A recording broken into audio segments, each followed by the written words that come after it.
Қайырлы күн менің сүйікті оқырмандарым. Бүгін сіздермен шиеден варенье жасаудың жолымен бөлісетін боламын. Каналыма тіркеліп, видеоны соңына дейін қараңыздар. Алдымен шиелерімізді жуып, өлшеп аламыз. Мен 3 килограмм шие алдым. Енді қант қосамыз. 3 килограмм.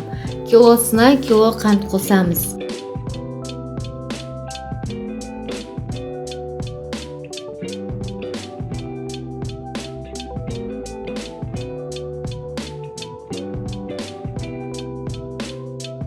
Үстіңгі жағын араластырып, қантымыз кішкене ерігенше араластырамыз. 5-6 сағатқа қоямыз, немесе кем дегенде 1 түнге қалдырсаңыздар болады. Мен 1 түнге қалдырдым. Осы уақыт аралығында бір араластырып қойдым. Сонда қанты кішкене еріп, су пайда бола бастайды. Жарты кеседей су құйып, араластырып, қайнағанын күтеміз. Қайнағанша астын жай-жай араластырып қоятын боламыз. Себебі астына күйіп кетпеуі қажет. Міне осылай қайнап шығады.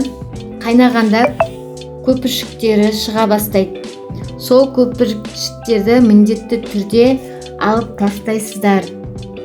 Астын басып, баяу отта 5-10 минут аралығында қайнатамыз. Қайнағасын сөндіріп, бөлме температурасында суытасыздар. Вареньемізді қайтадан отқа қойып, қайнағанын күтеміз. Осылай қайнап шығады, және астын басып, баяу отта тағы да 5-10 минуттай қайнатып аламыз.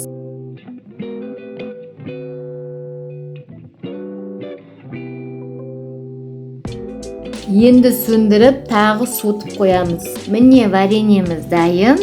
Осы рецепт бойынша жасап көріңіздер. Түсі де өте керемет болып шықты. Видео ұнаса каналыма тіркеле кетіңіздер. Сіздермен бірге болған алтын назарларыңызға рахмет.